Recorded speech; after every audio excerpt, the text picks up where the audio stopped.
Hello, everyone, and welcome to the show that we call "Movies You Should Have Watched." I don't have an intro for this. We've never established. Yeah, we need to get one of those. I mean, I do one for Lords of the Night, but yeah. Anyway, joining me as always is the Ranting Monkey. Hello, Monkey. Hello. How's your day going? So far, so good. I woke up early because my body doesn't know how to do otherwise, and got some stuff done, played some video games, and got ready for the stream. So here we go. Sweet. So this is going to be a little bit different than our previous broadcasts in that we're not looking at one particular movie, nor are we going to be breaking down into tiny bits any particular movie or movies. In celebration of Halloween and Monkey and I's mutual love of slasher flicks and horror movies from our youth, we're just going to be doing a sort of overview smorgasbord of talking about the monster movies that we like from growing up in the franchises and wherever else the stream of consciousness takes us. Which with these kind of movies is really all you can do, because let's be honest, they are so similar. Mm-hmm. Even if you look at something like a modern horror movie like The Ring, it's still the same basic thing. There's a monster chasing him down, and the monster kind of wins, but kind of doesn't in the end. Yeah. And half of the fun of these kind of movies is not so much the plot as in how creatively is the next teenager going to die, more or less. What is your favorite death? Do you have one? My favorite death? My favorite death, in that it's the most brutal, simple, and shocking, is, I don't remember the character's name, but in the original Texas Chainsaw Massacre, guy's walking into the house, Leatherface opens up this door immediately and just smashes the guy in the head with a hammer. Oh, wow. Now there's nothing cinematic about it or anything. It's not like over the top or like really theatrical, but the atmosphere, the setup to it, it's just one of the most, if you've never seen Texas Chainsaw Massacre before, it is so sudden, startling, and the way that it's shot is just immediately viscerally brutal. And that always disturbed me. I mean, the next one down, but only by a hair, is when Leatherface picks up a girl and puts her on a meat hook to go back working on somebody else. That movie just did so much with, for as much as it is, Texas Chainsaw Massacre has relatively little gore, except in a couple of parts. And a lot of it is just sort of like letting your imagination do most of the work for you. I would say you're right in the amount of gore it shows. Mm-hmm. But the setup for the gore is worse than probably any other movie. And I think the reason I interpret it that way is because Leatherface is not your movie monster, really. He's not, Jason or Freddy with superhuman strength. Mm-hmm. Just a weirdo who kills people in some pretty fucked up ways. When I watch, Freddy cut somebody's guts out with his claws, my mind immediately goes, this is so fake. Mm-hmm. But for me, the stories that are always the worst are the ones that could be real. Right. And that's where Texas Chainsaw Massacre fucks me up a lot. Yeah, that's why I love, of all the origin story sort of first movies, Texas Chainsaw Massacre, I think, stands alone for just sort of, you could see yourself there sort of horror, because it's such a slow burn towards, and every level of insanity that comes in the movie happens in stages until the final scene or so, where like you're around the dinner table and all that crazy stuff's going on. So that's the one that I think. Now, I know Texas Chainsaw Massacre came out before Elm Street. Mm-hmm. I'm pretty sure it came out before Friday the 13th. Oh, I don't know my timelines that well. Friday the 13th, the first one came out. Oh yeah, so Texas Chainsaw Massacre came out in 1974. And the first Friday the 13th was 1980. So actually, Leatherface predates all these guys. Mm-hmm. even Halloween. So, you know, in a way, I think Leatherface might have set up the modern slasher movie of at least attacking the teenagers and that kind of stuff.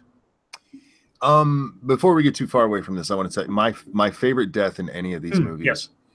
is I couldn't even tell you which one it's in, but it's a Friday the 13th, and there's a dude in a sleeping bag, and Jason just picks him up and beats him against a tree, and oh yeah, it just makes me laugh. I mean, it's fucking horrible, but that is my favorite one just because of how fucking silly it is. well, that's something I want to get to later about tone or anything, but let's start out with the one that the very first franchise I ever was exposed to. Now, I didn't see Elm Street first. I saw Dream Warriors first. Ah, okay. The very first Freddy movie I ever saw was Dream Warriors, and it freaked the shit out of me as a kid. I was a little kid back then. I was like, oh my God. But my favorite part of that movie is when the kid's dreaming about being in the hospital, and the nurse comes in that he's got a crush on the whole time, and she starts taking off her clothes. And I'm like, oh, that was the first time I ever saw a naked woman on screen, I think. So, yeah. Which, by the way, is what these movies used to really be good at. You got to see boobs in everything. Yeah. I mean, even the first Nightmare had some, but you have to watch for them. Yeah, it's in the dark a little bit. Adrian Blom says Jason X had that with the sleeping bag. I know they did it as part of the slapstick opening to it. I don't know if that was the first time that ever happened. I want to say it was Jason Lives. Could be. Yeah, I'm trying to get a index of how people died. Yeah, there's been so many. It's probably out there. Yeah. But getting back to Nightmare, yeah. When 3 came out, I'd already seen 1 and 2, and as I've mentioned in streams before, those movies fucked me up pretty bad. After watching the first Nightmare, I did not bathe for a month. That is true. I took sponge baths and just told my mom I had taken a bath.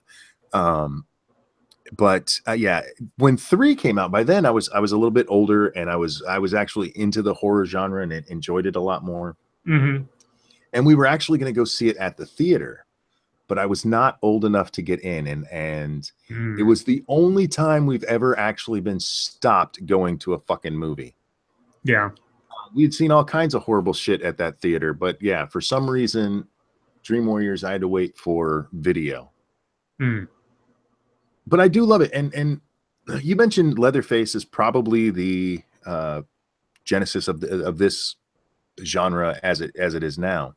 And I would agree with that as the movie monster chasing down and killing teenagers. Freddy changed the game. Yeah. Freddy was the first one who was kind of a smartass, even from the very beginning. Well, he's one of the few that spoke. Yeah, I mean, like Leatherface just kind of grunted. Jason was silent, of course. Michael Myers never spoke. I mean, Freddy had a personality. He was like an evil imp, and that became more and more so as the series went on. But in the original, he was really menacing because Robert Englund just, good God, that guy. I don't know what to tell you. I mean, when you see him out of character, you see him talking and stuff and doing other things.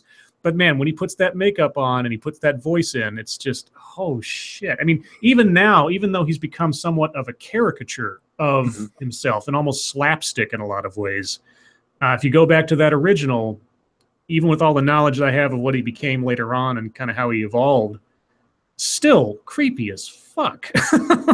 Mash says Chucky spoke. Chucky did speak, but in many ways, Chucky is the son of Freddy. He really is. From the quips and all of that came from Freddy. Freddy's the one who popularized that. Even in the first movie where he didn't speak that much, but he did speak. I mean, he had a couple of silly lines where he was, mocking them, which at that point you kind of had to do because, as you pointed out, Leatherface, Jason, Michael Myers, none of them said anything. And there's only so many ways you can shoot somebody walking slowly. Yeah. And of course, Freddy had the advantage of he came in your dreams, which was always a really great device for. I mean, and I would love somebody to do like a countdown of how many times we had the instance where we thought we were in the real world. Oops, it was a dream. Yes. I mean, that was every movie that was pulled at least 2 or 3 times. And obviously, you got to do that because that's how it operates and everything. But when I saw Dream Warriors, and I kind of knew what Freddy Krueger was before I saw Dream Warriors, but when I saw Dream Warriors, all the deaths kind of made sense. Like, because, I mean, where the person ends up in reality is not necessarily what they were doing in the dream. Like, for example, the kid who becomes the puppet because of his tendons being pulled out and he gets walked up to the top of the building to jump off. Yes, yes. Okay, so it's like legit. So, I mean, if somebody watching him from the real world, okay, he sees him sleepwalking or something. The one in that one, and I'm sure there's a couple more, the one in that one that my little childhood brain just wouldn't accept was how the girl got herself into the TV set 4 feet off the ground. Yes. Jumping face first into a TV set. When that movie came out, that was the quote we all knew, though. Welcome to prime time, bitch. Yep. Because we all thought that was the funniest thing. Yeah, you had the heroin addict who he just shoots way up. Yeah. I'm trying to remember all the other deaths in there. Well, you had the kid who was the D&D kid, and he tries to use his wizard powers on Freddy, and then Freddy just, walks through it and stabs him. You had Tendon Puppet Boy. You had Face into the TV. God, I forget how the kid who wanted to be like super strong and like. Oh yeah, I remember him, the black kid. Yeah, I forget how he died. Yeah, but everybody in that one, it was just, and that was the first. I think that was one of the first times that I've ever been exposed to the concept of D&D at that point. Oh yeah. So that movie has a special place. I watch it now, and it's just, it's cheese. It really is cheese. But when I was a kid, man, that was scary as hell. Even I'm a little bit older than you, so like I said, when we saw that one, there was no fear in that one from me. Right. That was just a good slasher flick, just fun. The next one, Dream Child. Yes. That was the one where I was like, yeah, they jumped the shark. That one was so damn dumb, and that's where we get to see Freddy's birth. Yeah. And they were really reaching for, well, again, what do you do with horror movies like that?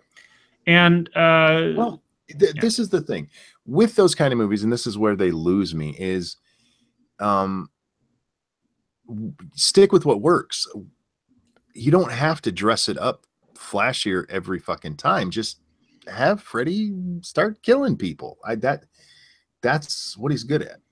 Yeah, I mean, if they were trying to do it, like if Freddy was being made today and somebody had the foresight of trying to set things up for a franchise, because they didn't really operate like that the way they do, like the way we do now with trying to say like, okay, we're going to seed movie 1 with a whole bunch of possible hooks that we can then bleed into other movies. Oh yeah. So the first Nightmare on Elm Street, it had sort of an open, ambiguous ending to it, which they kind of played off on later in the series.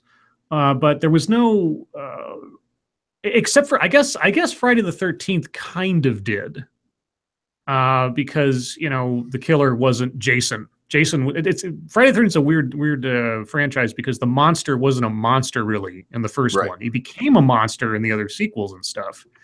So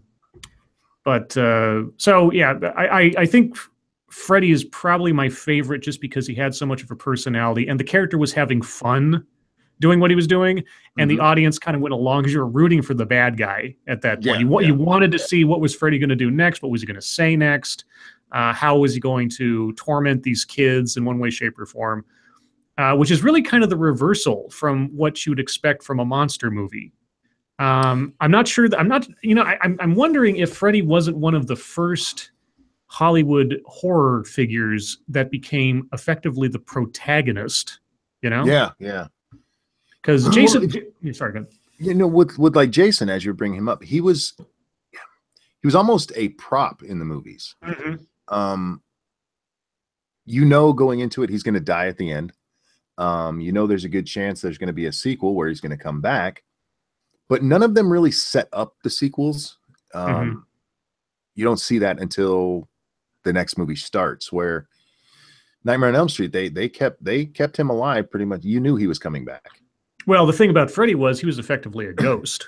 Right. He wasn't a real. I mean, there were stories where he like tried to come into the real world and all that fun stuff, but but he was already dead. That was the thing about Freddy that gave them an out almost every single time. It's because, well, he's not something you can kill technically, whereas Jason became basically like Frankenstein's monster with a Halloween mask after about two movies. And it just, I mean, it was just kind of like, and he just, he marches through a camp and he just slices people up. There's no. Well, let me ask you this.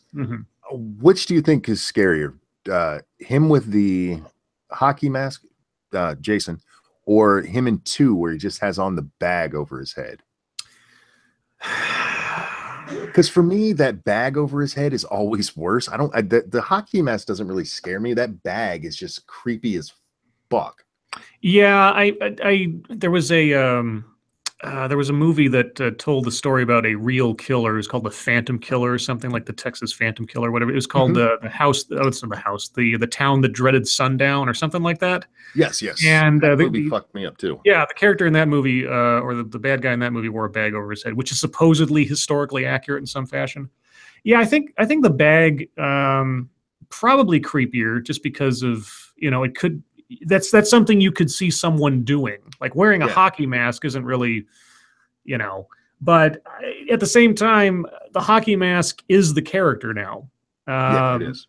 Well, along with the physical performance, because there's this documentary I saw where they're going through the history of the making of the Friday the 13th movies and the guys they hired to play Jason, and how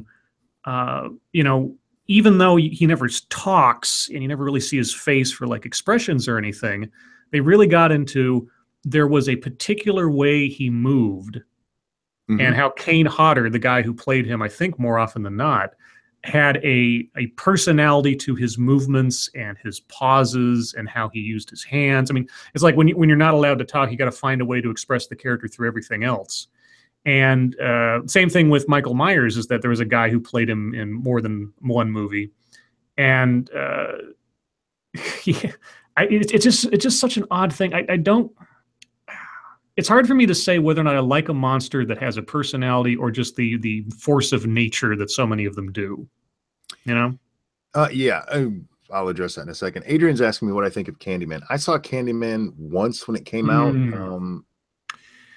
I didn't hate it, but Candyman's really interesting. I mean, it's a little bit Freddy Krueger in the sense that he's not real. He's kind of a spirit. He's an urban legend. They really play off the urban legend stuff in that one. The setting for it, Cabrini Green in Chicago, which is like this big housing project. I don't even think it's there anymore, but it was an urban horror movie. And it's still disturbing. If you've never seen it, you should give it another watch, because it still kind of holds up. It's really brutal. It's sudden. There's not any comedy to it really, or sort of comic. I mean, the bad guy, he doesn't become funny. It doesn't become hilarious. The brutality is brutal for the sake of brutality. So it's still a really good flick. The sequels, but the first one's pretty good. There were so many movies that were coming out, especially after Nightmare 3, after Dream Warriors. I remember a really, really shitty movie. It was called Shocker. Did you ever see that one? Yeah, Shocker. That had oh my God. That had Mitch Pileggi, who went on to play Skinner in X-Files as the bad guy, and that was Wes Craven's Shocker. Yep. Yeah, it was dumb as fuck. They were just trying to make Freddy again. Yeah, it was. And it wasn't until Child's Play came along that a new franchise popped up that I actually really enjoyed. Yeah, because there's not much you can do with that genre. There's really not. Well, the reason that Dream Warriors really sort of pushed the industry to start making more of these things was, do you know how much it cost to make the first Nightmare on Elm Street? Oh, I don't. I can't imagine much. $1.8 million. Do you know how much that movie made domestically? No, millions. 25 million. Yeah. So imagine the return on investment. The Nightmare on Elm Street 2 cost $3 million, brought in 30. Nightmare on Elm Street 3, $5 million, brought in 45. Yeah. So no Nightmare on Elm Street movie had a budget higher than $10 million until Nightmare on Elm Street 4. That cost $13 million to make and only made 50. And then, of course, the next movie, you'd think the budget goes up, you know, with movies as they become more popular. Well, no, in Nightmare on Elm Street's case, it went from 13 million to 6 to 5 to 8, and then Freddy versus Jason went through the roof, but that's another story. So, which was awesome. That movie is so bad, but I fucking love it. It is bad. It is horrible. Yes, but it is so good. Yeah, it's. I was always hoping for like a. Well, see, the problem is with any other Versus movies is that again, none of the bad guys talk. Yeah. Except for Freddy, except for Chucky. Freddy versus Chucky is what we need. Freddy versus Chucky would be fucking ridiculous. But yeah, I mean, people say, oh, you should have Leatherface versus Michael Myers. And like, yeah, it would be a mime movie. Yeah. It'd be two silent guys like looking at each other and trying to figure out, why am I fighting this guy? Yeah, anyway. So let's see, what else? People are saying in the chat, have you seen Leslie Vernon Behind the Mask? Yes, which is a complete deconstruction of all the slasher movies, which is interesting. It's got Robert Englund in it. A lot of interesting things in there. Have I seen Hatchet? No, I haven't seen Hatchet. Robert Englund, you mentioned how he is, you know, he's his own character now, actually. Mm-hmm. I remember in an episode he was on Bones, and he plays a creepy guy. And yeah, even though he sorry if you haven't seen it, he's not the bad guy. Jesus.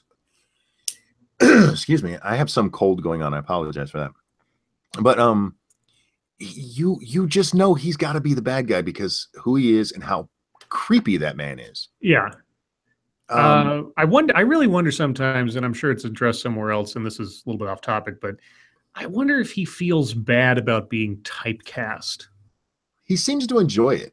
Yeah, I guess you have to embrace it because what else are you going to do, right? I mean, it's sort of like Adam West. It's like, well, love it or lump it sort of thing. So yeah. Anyway. What do you think about Jason's ability? They were mentioning in a chat earlier, and it's got to be brought up. His ability to just teleport.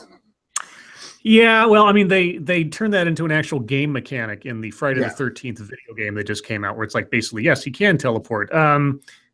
It is silly, and even the Takeoff movie, Leslie Vernon sort of addresses that, how he's able to do that. It's all smoke and mirrors and stuff, which kind of makes it even more ridiculous. See, this is the thing about some of these movies that makes it very hard for me to get into beyond like the first time around. And what I mean is Leatherface was rooted in reality. At least the first, I'm talking about the first movie. Everything else, whatever. But the first Texas Chainsaw Massacre, there's nothing supernatural about what's going on.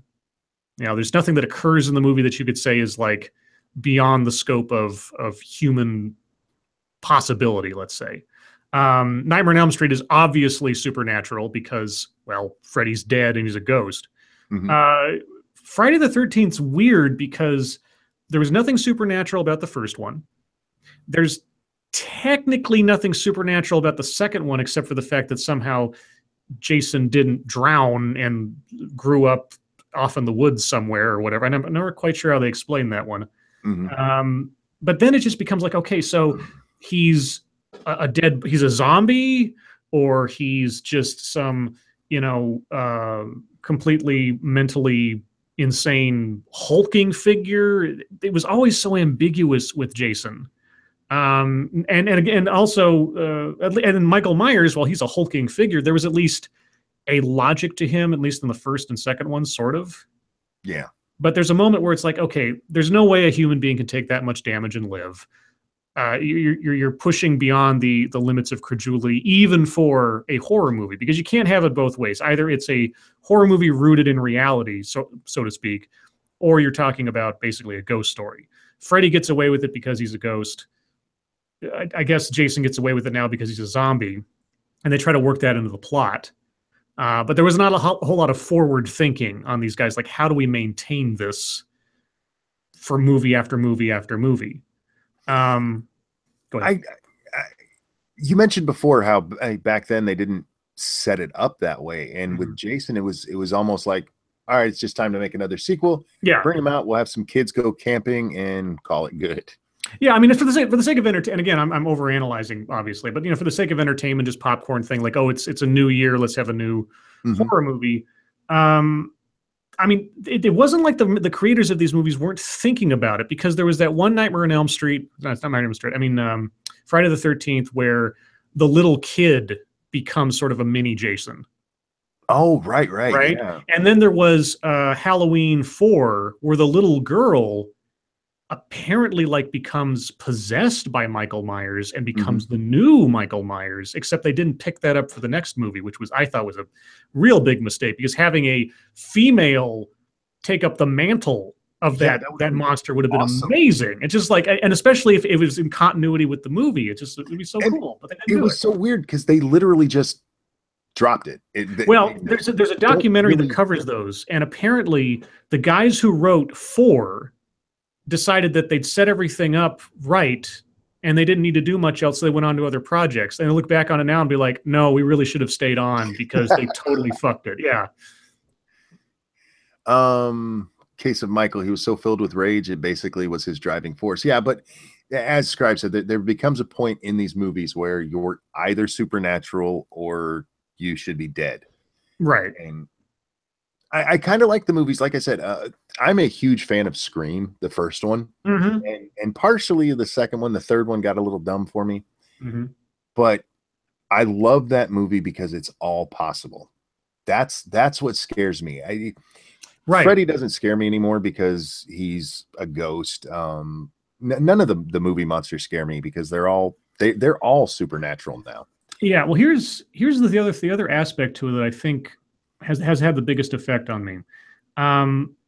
The descent into caricature. Now, Freddy, over the course of his, lifespan, became effectively a cartoon character. In the first movie, he was a menacing terror monster. With each successive movie, he became more of like a cartoon, just like a jokester, just kind of like, comedian with a bunch of blood and gore. Jason, over the course of time, I mean, parodied himself in his own movies. He became his own joke. There's very few of these franchises that don't inevitably, like Child's Play, especially when you got to like Seed of Chucky and Bride of Chucky. And so that's like, the only way to perpetuate these franchises is just sort of like shrug your shoulders and say, yeah, it's stupid horror. Yep. The only monster that never seemed to descend into slapstick or descend into self-caricature, I think, was Michael Myers. It never seemed like there was any point. I mean, I understand the movies got stupid, but as far as the character itself, never became, sort of a joke of itself. Does that make sense? It does, and you're right. But he was always set up as kind of a weird character. Almost a sympathetic character way. Exactly. Because he was from the first movie, that he's obviously a very disturbed little kid, and then depending on which iteration of the story you're getting into, he was put into a hospital for his entire life and sort of abused, and he was left behind by his family, and so he's kind of a sympath. I mean, when you know the backstory or whichever version they're talking about, he's sort of sympathetic, whereas there's no sympathy for Freddy. He was a child killer and probably rapist, which they never really specifically say in the first franchise. They get very explicit about it when they do the remake. In the first movie, because somebody brought that up when we were talking about our favorite monster movies, and I said Freddy's my favorite, and but he's a child molester. If he was not in the first one, he was just a child killer, which isn't good. No, it's not good. But it does tell. I mean, it's kind of a sign of the times that when it first came out, that was the thing, just a child being murdered, and then as the series went on, and then as the remake got made, he had to become a child molester and killer to be the really bad guy. Yeah, we had to bring it up a notch. Like killing children wasn't bad enough, but also he has to have been molesting them. Yeah, I love Freddy's origin story because it's just so fucked up. Freddy goes out and kills a bunch of kids in the neighborhood. What is it? More than 20, they say? Depending on which version, yeah. Something like that. So the parents all get together because he gets off on a technicality, and they burn him alive. Yep. and he is so intent on killing the kids in this thing, he comes back in their dreams to do it. Yeah. That is one dedicated motherfucker. That's all I'm saying. Yeah. And yeah, so Freddy's got a great origin. Jason doesn't really have one.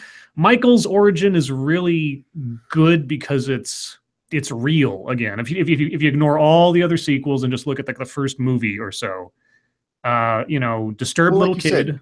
said, he's sympathetic in many ways. Yeah, he's and especially like Dr. Loomis. I mean, you want to talk about effectively turning. I mean, Halloween in a lot of ways, especially the series overall, was Moby Dick. You know, you had Ahab fighting his white whale the whole time, and Dr. Loomis goes through a lot of crazy shit, and especially since it's Donald Pleasance. I mean, this guy is like top tier Oscar, you know, level movie actor.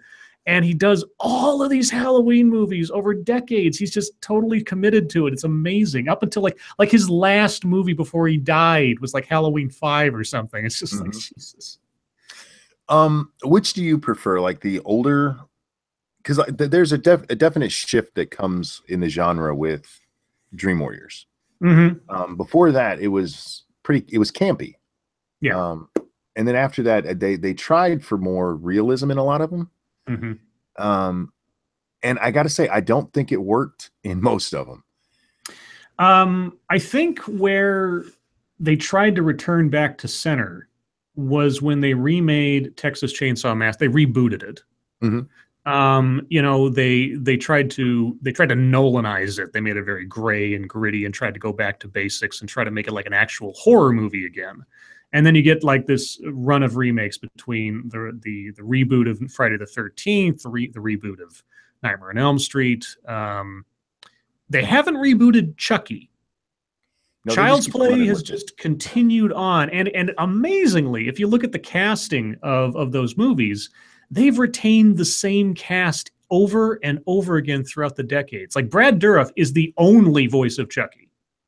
If Brad Dourif went away, there would be no Chucky. You could not have Chucky without Brad Dourif's voice. They just can't do it. The kid who played Andy in the first movie, every time that character has appeared in any of the other movies, same actor. Up till today, basically. Every time. The mom, same actress. They have retained the same cast over, which is really, really weird for any horror franchise or any franchise in general, save for maybe like Star Wars or something. For as long as it's run, absolutely. Yeah, and they just came out with another Child's Play movie like what, last year or something? Yeah. Cult of Chucky. I think you can see it on like Netflix now. Yep, it's on Netflix.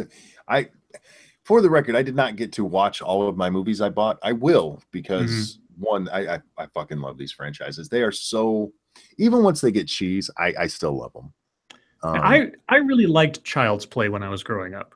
Oh, the first one's excellent. The first one freaked me out. I mean, of course, well, I mean, a lot of things freak you out when you're a little kid, but again, the story.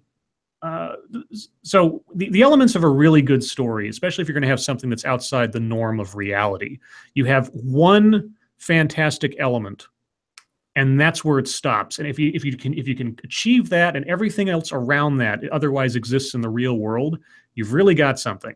And the one fantastic element in Child's Play is soul transfer. Yep. That's it. Once you say, okay, this is a thing that happened, this is a thing that's established, everything else that happens in the movie could have happened in real life. You know? And especially when you take something that's as iconic as effectively a Cabbage Patch Kid doll, which is what Chucky was, or like a My Buddy doll. There was basically my buddy. Yeah, it's taking these things of like vulnerability or innocence and turning them into something horrific. With Wes Craven, it was like situations like the bathtub. You can't think of a more vulnerable situation than being completely naked, warm, and bubbles in a bathtub, and then having a big clawed hand come out and come at you. You know what? Yeah, I got to talk about that scene. Okay. Because I watched it again and I had most of the same feelings, except for I wasn't afraid of it this time. I had forgotten about his hand coming up out of the water between her legs. And I don't know why, but that is a sexy scene to me. I realized he was going to kill her, but especially when I was young, and there's this naked girl in a bathtub, and there's a dude with his hand between her legs.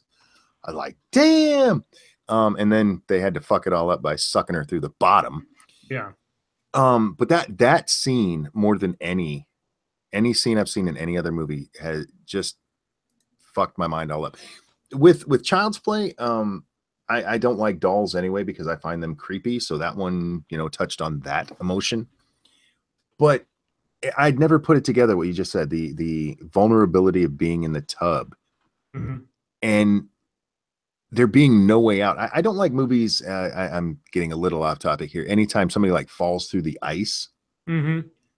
Anything where you're falling into water, no, thank you. But yeah, I had forgotten just how intense that scene was until I watched it again. Like I said, it wasn't as frightening this time. I'm still bathing. Yeah, thank God. But I was honestly surprised how well Nightmare held up, as old as it is. If you watch things like the original Halloween, even Friday the 13th, maybe up until 5, they're so dated. Mm-hmm. And there's no cell phones in this movie, which would be the only real thing that jumps out at me. But it was amazing how well that held up. Well, you just mentioned cell phones. I just want to go off on a little tangent real quick. Cell phones defeat most horror movie plots that we grew up with. Yes. If you set aside things like Freddy, for it's a supernatural thing, but the ability to communicate with people instantaneously would ruin just about any of the old setups. And so when you watch movies, a lot of horror movies these days, they will find some way to get rid of the cell phone. They have to find some way to get rid of it. And I put a challenge up a few months ago for someone to come up with a plot for a horror movie, like a slasher flick kind of horror movie that does not involve isolation or darkness. Come up with an effective horror movie that does not necessarily have to have those two elements to it, and I will be impressed, because every movie that's a horror movie has some facet of isolation, like you're off in a cabin in the woods, or you're in a submarine, or whatever. Now the trick to that, of course, is that Freddy gets away with it because isolation is in the dream, and he can do that anytime he wants. Otherwise, you're living in the real world. He gets away with it. Have you ever seen Into the Woods? No. Into the Woods is a play that has been turned into a movie. And I've heard of it, yeah. When I was in drama class, we deconstructed the fuck out of this play. Mm-hmm. It goes through all of the classic childhood, like Little Red Riding Hood is in there and all this. And the teacher pointed it out to us, and it was something I hadn't thought of at that point. All of our stories about horror come from darkness and going into the woods. And the reason for that is that's where it's what you just said, you're isolated, you're alone. Mm-hmm. Yeah. And to make it work, you almost have to do that. Oh, I know. That's why I say it's a challenge. I mean, like the mechanism that allows Freddy to do it is that he's a ghost in your dreams. Okay. Mm-hmm. But like Michael Myers, Jason, Chucky for a lot of the deal, Leatherface. None of these guys could operate without those two things. So I don't have an answer to this necessarily, and I'm sure there are examples out there that are sort of like this that can get around it. But very few really good horror movies can't operate without one or both of those two things going on. Somebody brought up Unfriended, Admiral Thunderbunny. Unfriended, I haven't seen it. I know about it because I've heard it from other people. And that brings up another thing about what's happened to horror movies lately, the found footage genre. Oh, God. Okay, so Blair Witch was sort of the granddaddy of this, and there's a lot of legitimate debate about whether or not Blair Witch was the first found footage horror movie. Cannibal Holocaust kind of beat him to it by several decades, but Blair Witch really... it was the first big one. It was the first big one, and for whatever else you can say about the movie itself, the marketing campaign was amazing. It was one of the first movies to really take advantage of the internet and word of mouth through social media to build up hype for a film that had practically no budget as compared to most horror movies, and it just went gangbusters. And of course, as did a you result, like it? by itself,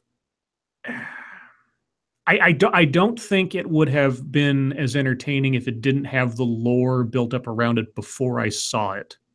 Okay, that's one of the things, because if somebody was watching it flat today, I don't think they could enjoy it as much. But the hype for that movie was part of the movie-going experience for that movie for me, because the notion that this was real. Now, I wasn't really taken in by the idea that this was real, because that was part of the marketing campaign. This is real found footage of real kids that went off in the woods.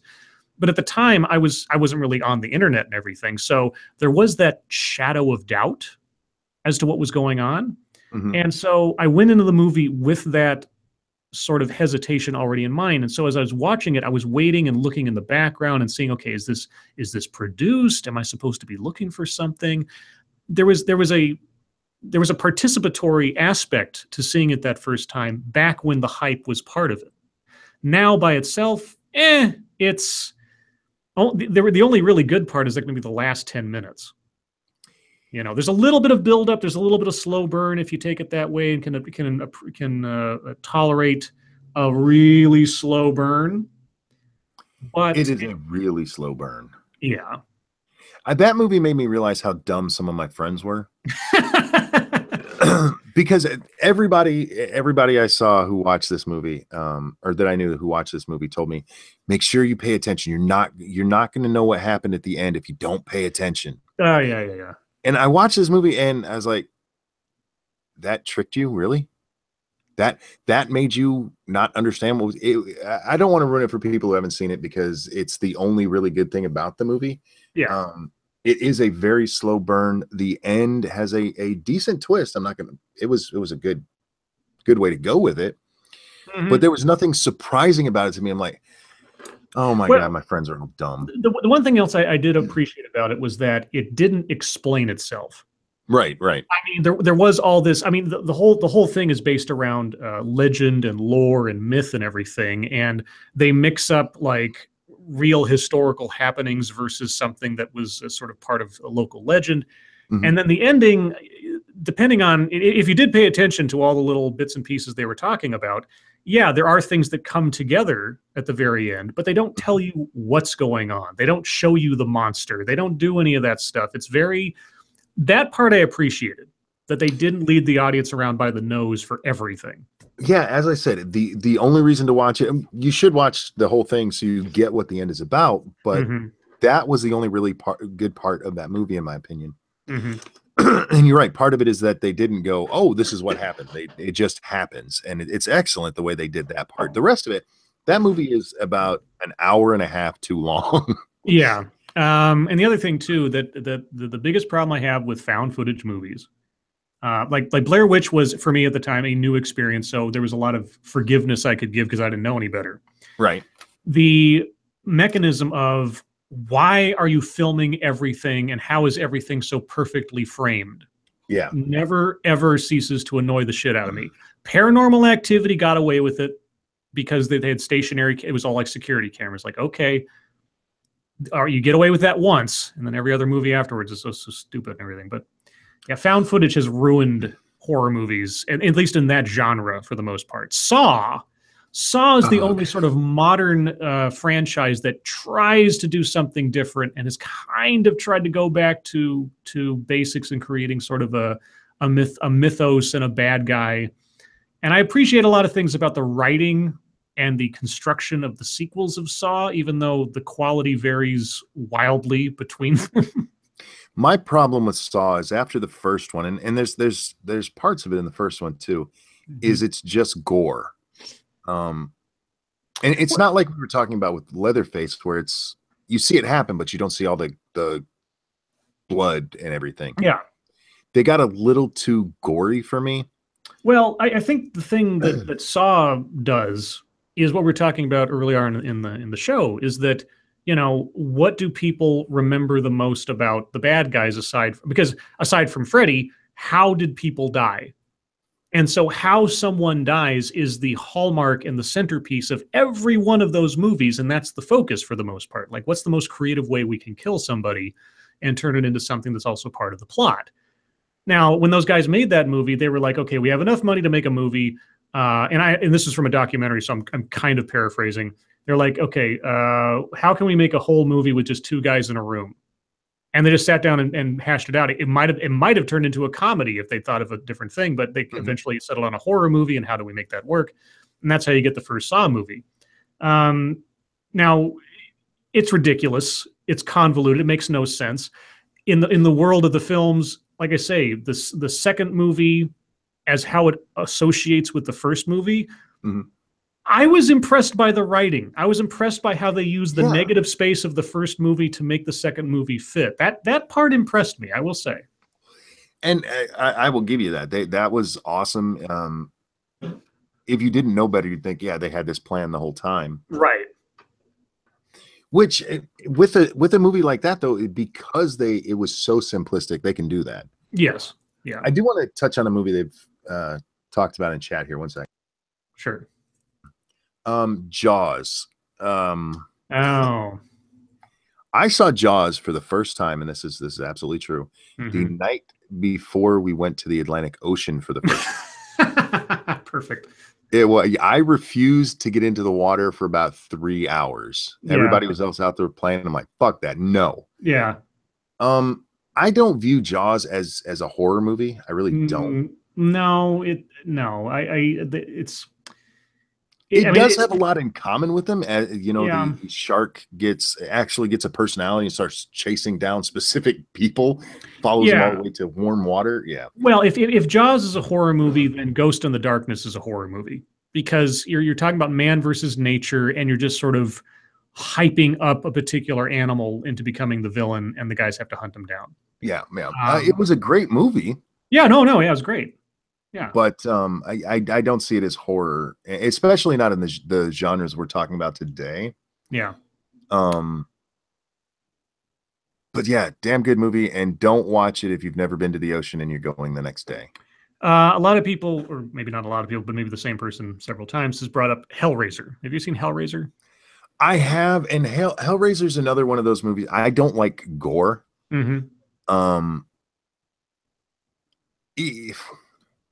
There's going to be a certain amount of gore to any of these movies, but Hellraiser for me just got a little too freaky. Yeah, I mean, Clive Barker directed the first one, if I recall correctly, and that movie is disturbing as hell. When I was a kid and I went to the video store and I was looking at horror movies and stuff, there's a few horror movies that I looked at that I just thought were like verboten in a way, and not because anybody told me so, just because I knew that the material was so out there and so evil. And Hellraiser was one of those that it took me a very long time to sit down and watch, just because the notion of it seemed so esoteric and beyond my understanding kind of thing as a kid. And when I finally sat down and watched it, it is really horrible. There's a lot of gore. I mean, there's probably more explicit gore in that movie at that time than I think any horror movie that was made at that same contemporarily anyway. And of course, Clive Barker has a very extensive imagination when imagining what hell is, and demons and angels and all this very sort of crazy stuff. I couldn't get into Hellraiser the same way I could with other franchises, because Pinhead isn't it's not a slasher flick so much. It's sort of like every iteration is some variation on Faust. Someone is selling their soul for power or for whatever, and they have to make a deal with these guys, and they give up their souls, or they open up the box because of curiosity. Curiosity killed the cat and everything. But Pinhead doesn't really have, I mean, they give him a backstory, like how did he become who he was and all this, and they delve into that in a couple of movies, like how did he become a Cenobite and all this other weird stuff. And the quality of the films just went completely downhill. And even though, oh God, what's his name? His last name's Bradley. I forget his first name. The guy who plays Pinhead. He played the character every single time. They never replaced him. So good on him for doing that. But I could never get into Pinhead the same way I could as Freddy or Jason or something. It was just a bit too spiritual, I guess, and sort of beyond the plane of existence stuff. And it just, See, I don't mind that aspect. For me, it's the gore. Gore, I can't take. Yeah. It's the same reason I can't watch the later Saw movies. We've been asked a few times about Wishmaster. I can't remember if I ever watched that. Wishmaster was a real good attempt at making a new villain kind of thing and having a twist on it. I mean, like, well, with Hellraiser, people were trying to sort of like get power and sell their souls and stuff.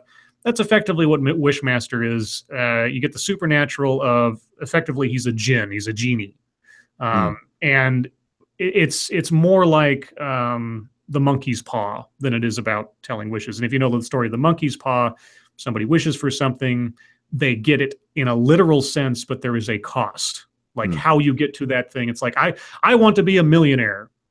And so your entire family dies and you inherit $1 million. It's like, that's, I mean, be careful what you wish for, that's where that phrase comes from. Or at least is embodied in that story.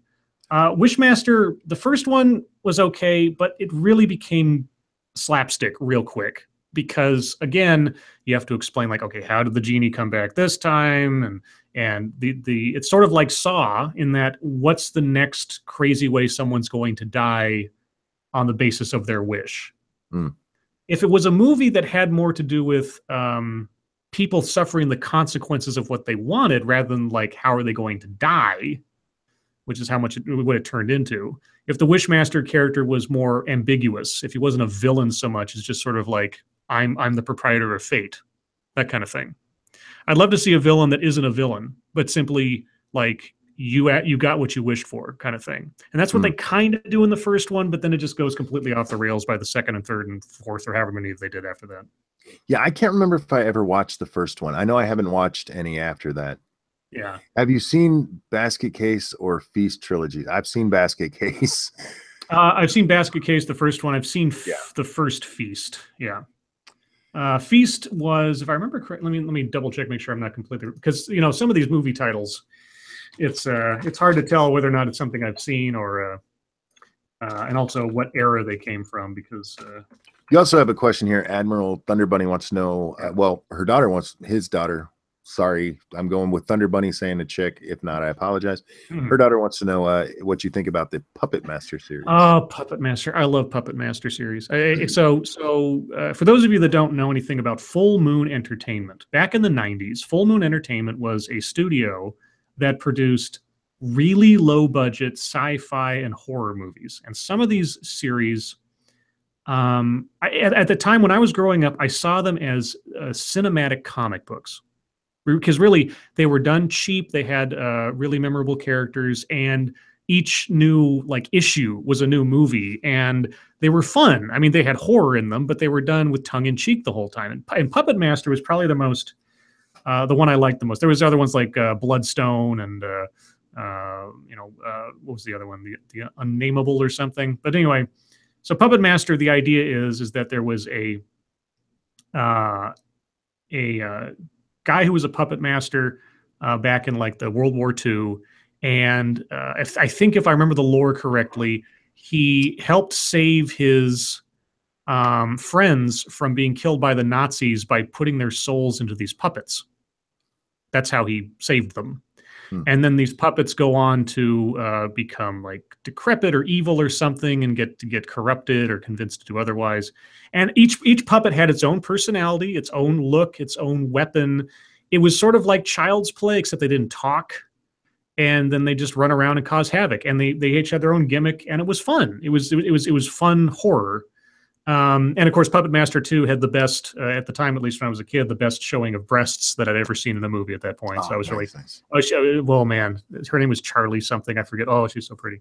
Anyway, yeah, I like Puppet Master. I think I remember they just made a new one, or they're planning on rebooting the series or something.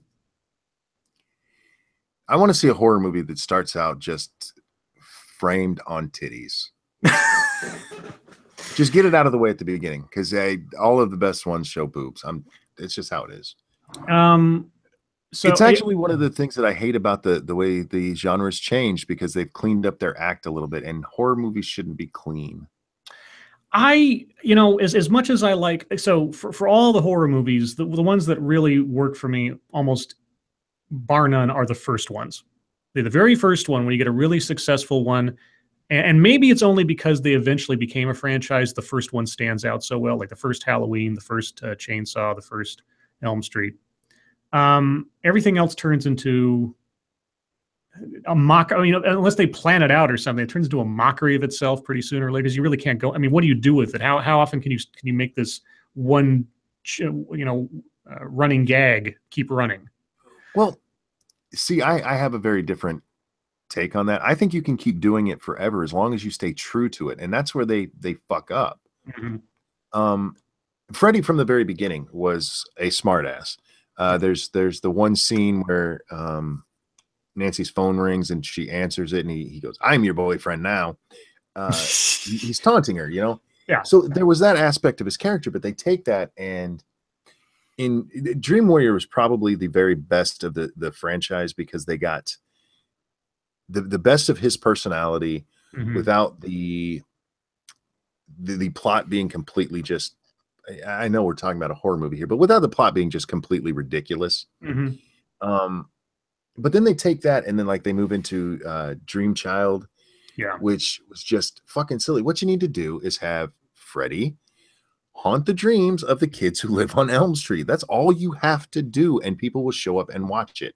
Yeah, have him be the ghost that haunts Elm Street. That's really what you need to do. They try to tie it to the children and the descendants, and also they're like, no. Just he haunts this place. I mean, it's not a haunted house; it's a haunted neighborhood. That's just all you need to deal with, that kind of stuff. But they just kind of went off ways. Now, setting sort of slasher franchises aside for a second, the best horror movies that I can think of are ones that have nothing to do with gore, nothing to do with some kind of slasher guy. It's just atmospheric and setup. And I think of movies like The Exorcist, which still is freaky as hell. I mean, don't look at any of the redos or updates or reduxes that they did. The original's fine. I was not scared by that movie. Really? No.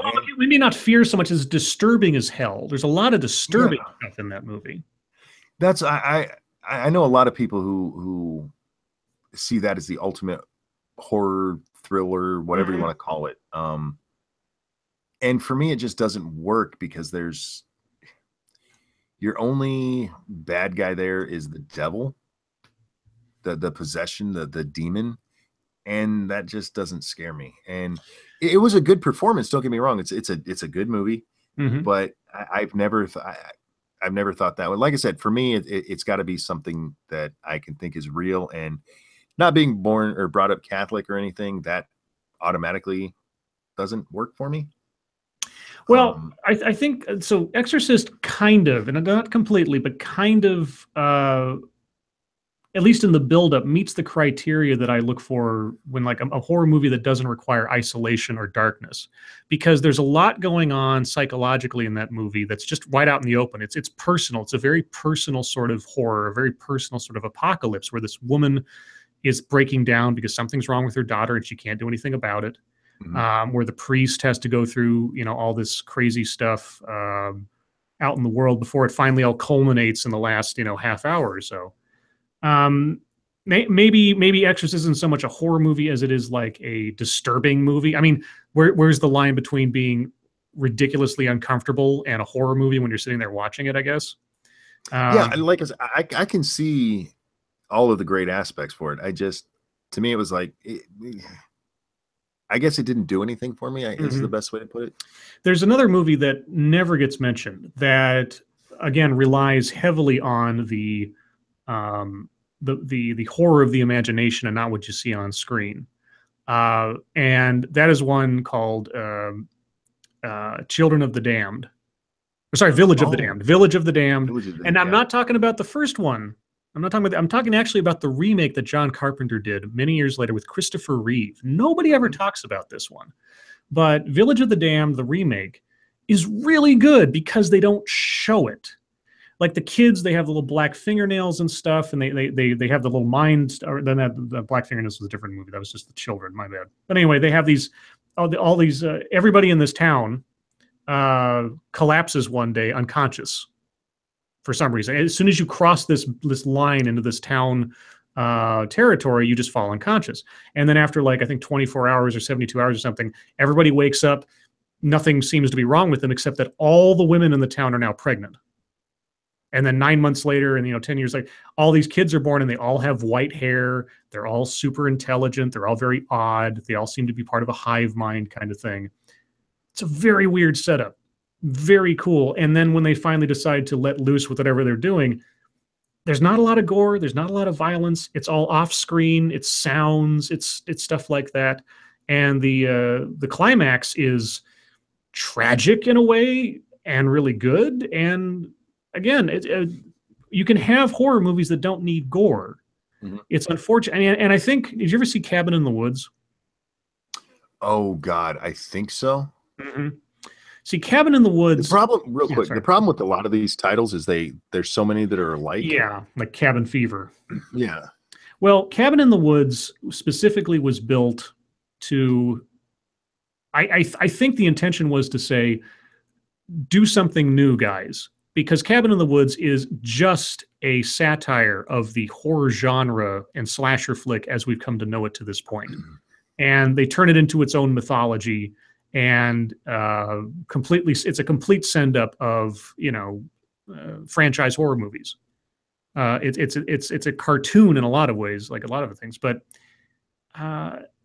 and like I say, Saw has tried to go away from the guy walking around a campsite slashing people up kind of thing. Mm-hmm. There have been other attempts, but I can't think of anything recently that's really. I mean, there's been franchises that made a lot of money. Okay, yeah. Like Paranormal Activity, Insidious, whatever that one is with the doll. The Ring tried to do it too. Nothing seems to have become as culturally iconic as those 80s, late 70s, early 80s characters. At least to me. Speaking of late 80s and movies we haven't talked about yet, Poltergeist. Poltergeist is a weird one, because it's PG, involves little kids, which is always kind of odd. I mean, like Child's Play kind of adds that too. And of course, the mythology around what happens in the real world with the actors and everything, how the girl died and everything. Oh, yeah. But I don't know if is Poltergeist a horror movie? I don't know if it's a haunted house movie for sure. Yeah. I don't know how horror it is. I mean, when the guy looks in the mirror and sees his face melting off, that's pretty gross. But it doesn't really fit like the slasher. There's no gore to it. Poltergeist 3 was the first of the series I saw, mm-hmm. and I enjoyed the movie. It's one of the first scary movies I saw that didn't. I had my jump moments, of course. I was holding my breath, what's going on, mm-hmm. but I enjoyed it and wasn't scared by it. I didn't, no nightmares or anything. Mm-hmm. And that along probably with of course, Nightmare 3, really got me into watching them more because they were doing so much more with the series than just the guy wandering around the woods killing people. Mm-hmm. But yeah, I don't know if it's horror as much as it is just a scary movie. Yeah, I know that they're going to remake The Haunting of Hill House, which was Shirley Jackson's. I mean, they've done this before, and they're doing that soon. I forget who's doing that, but and I've seen some really bad horror movies like. Oh yeah.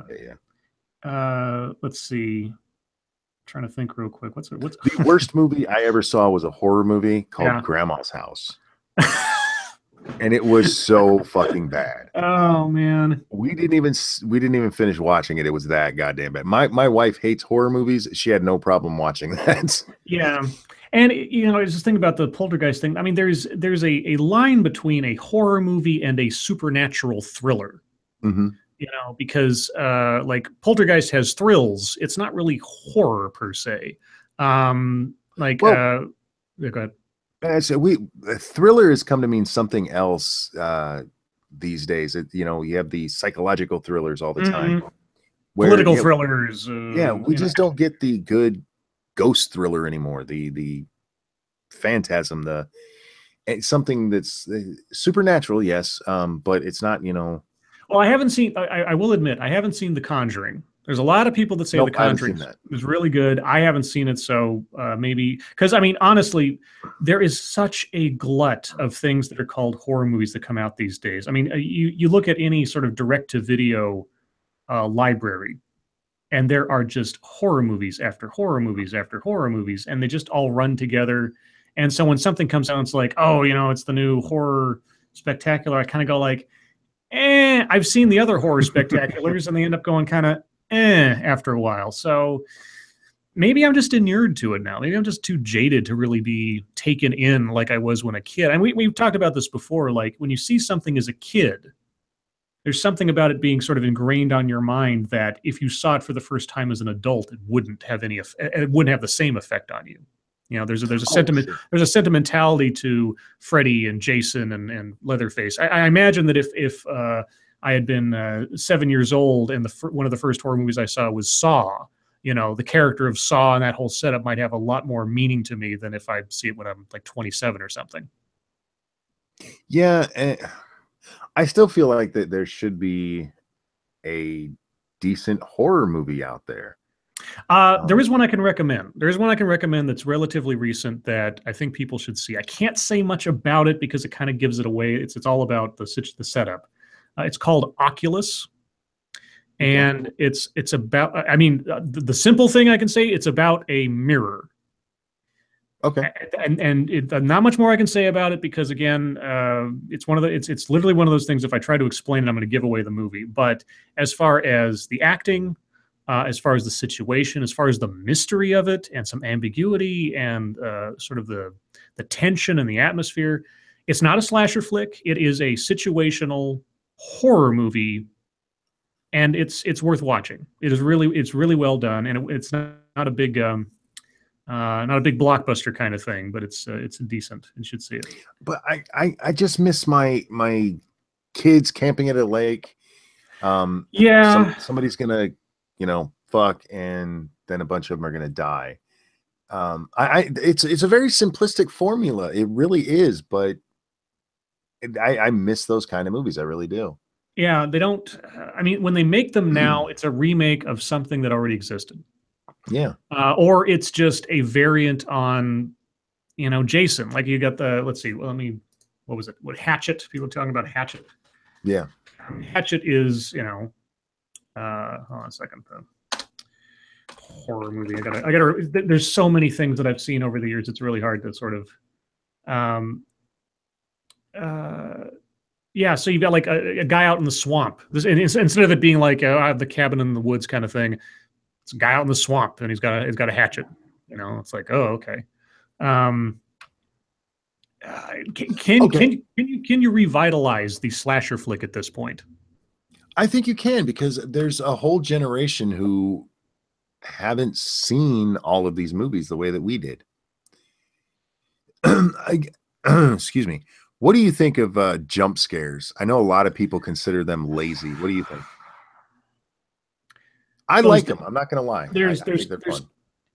Well, it depends on how many times you see them or how they're set up. When it's the cat jumping out of the box or what. There's another thing that I don't appreciate in horror movies, and that's the soundtrack telling me when something's going to happen. I like horror movies that don't have a soundtrack in the lead up to something scary happening. It depends on the movie. It works for me for Friday the 13th when you hear Jason's, somebody's about to die. Yeah, okay. Starts. Yeah, sure. I mean, but I mean, those are. But then again, the villain is the star of the show, so that's fine. In like a horror movie, if you're trying to I don't know. It's the example that I heard most recently was, and I haven't seen it yet, was the remake of It. And how every time something scary was happening, there was like this bang, bang, bang, bang, the music going off the whole time, like like this is how you're supposed to be feeling right now. You just can't have the visuals, the situation, the atmosphere do the work of setting it up for you. You have to be told when it's supposed to be scary. Like you can't figure that out on your own, or the effectiveness of the direction or the situation should be enough, really, you know. One of the reasons I'm not the hugest Ring fan is because of that stuff. I don't remember if it was actually the music, because it's been a while since I've seen it. Mm-hmm. But it just felt like that movie was holding your hand the whole time, going, okay, here's where you need to be scared. Yeah. Everything's okay for a bit. Okay, now you got to be scared again. Like I said, I don't mind it with Jason because that's what's supposed to happen. Sure. You know, Yeah. when you start hearing somebody's about to get fucked up when that music starts playing. Well, as soon as you give a character a theme song, I mean, you can't not use it. I mean, in Star Wars, every time Luke shows up, there's that little hint of his theme song, and Leia and everything. When Jason is you can't not use it. Of course, that's the hint to everybody. But let's see, Harvest Marvel. There's a difference between it being a hint that he's coming, and being okay. Now it's time to be scared. Harvest Marvel says, what do you think of rat movies like Willard and its sequel, Ben? Do you consider them horror movies? The only Willard version I ever saw was the one with Crispin Glover, and it's really fun to watch. I don't consider it a horror movie because, you know, it's more like a psychological character piece, because you're like looking at this guy who's, you know, it's a very old story. The guy who's isolated and he's an outcast. And if it were only, you know, circumstances were different, he'd be a really nice guy, but now he's all vengeful and he's got these rats that do what he wants them to do. It's okay. I mean, it was an okay movie, an okay concept. I don't consider it a horror movie. If you were introducing somebody to the genre, somebody who's never seen a horror movie, what would be the first one you recommend to them? Again, it would depend on what kind of horror movie we're talking about. If it was like slasher flick, I'd say Texas Chainsaw Massacre. First and foremost, because that movie, it's quiet. It doesn't rely on a soundtrack to tell you how to feel. The cinematography, the performances, everything does it by itself. It doesn't make you have to feel or it doesn't tell you what to do in watching the movie. It just lets it unfold for you. That really is a good one. And there's that one shot where the camera swoops underneath the porch swing or whatever. Mm-hmm. It's so smooth, and it seems so beyond time for when that movie was made. It's so simple, but it's so cool, and it really just makes everything. I don't know. Yeah, Texas Chainsaw Massacre is probably the first one that I would, if I was going to say slasher horror monster of the modern age, Saw is the first one.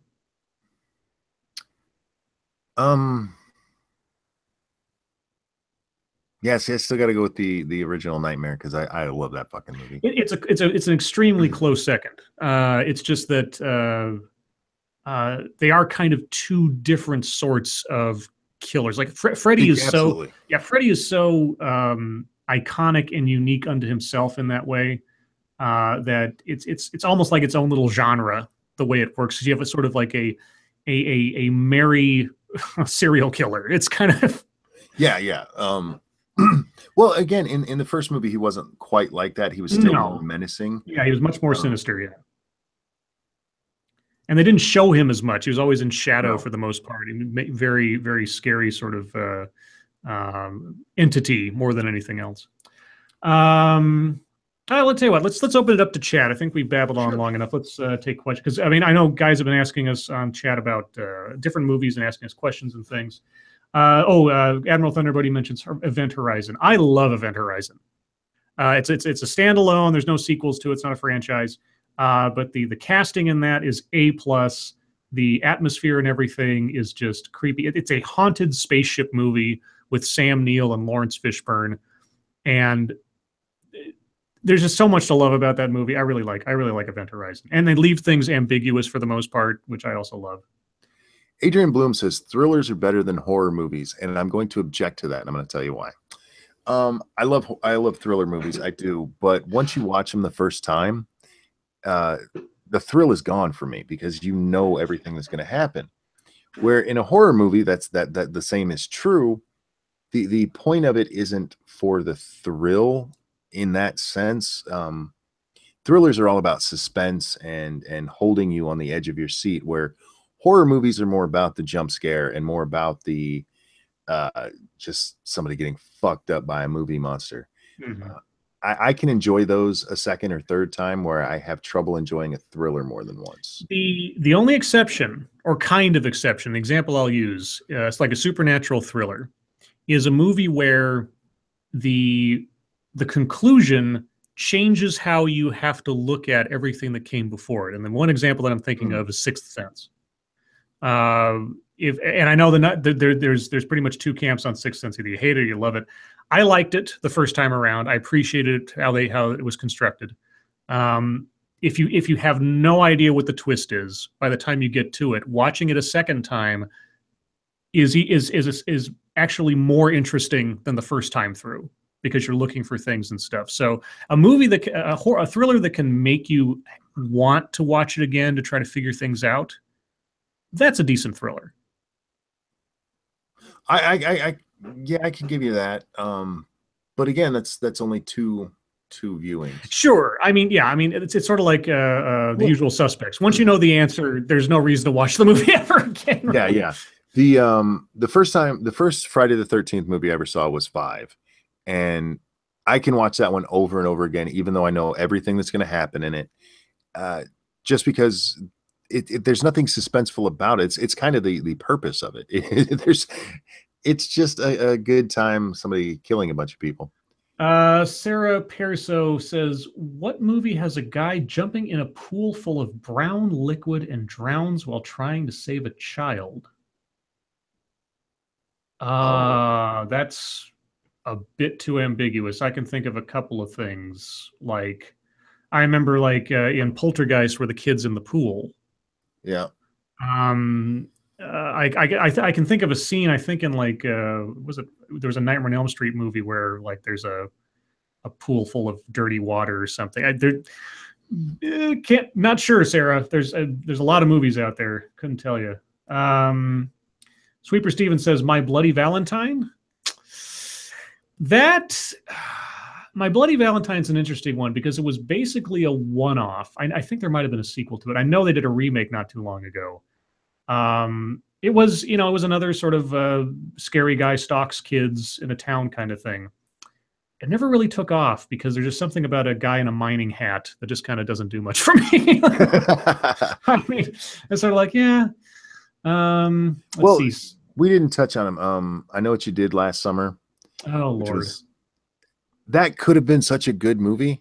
Could have, yeah. And they fucked that one all up. It had moments. Yeah. And that spawned a mini genre of the teen horror movie there for a while. Yeah. Well, they came from Scream. I mean, and that was one of the offspring brands. Yeah. People keep talking about Jeepers Creepers. I've never seen it. I saw the first one. It's okay. I mean, it's not really scary to me. It's more of a popcorn, sort of slasher flick in that sense. It's a monster movie. That's what it's, a monster movie.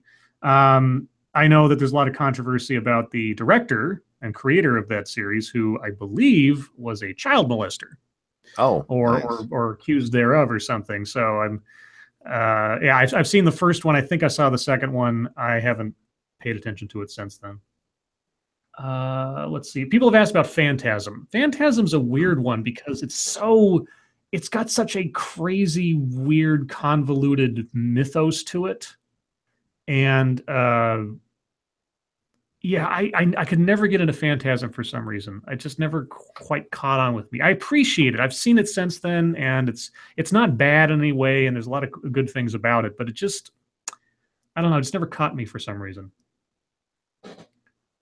What about These Hills Have Eyes? Asked Cracked. The remake was the first one I saw. That came out a few years ago, and as a sort of it was one of the first movies that I ever heard the term torture porn applied to it. Mm-hmm. Certainly Hostel. If you've seen the Hostel movies, those are certainly torture porn. Right. The Hills Have Eyes, the first one, is actually not bad. I kind of liked it.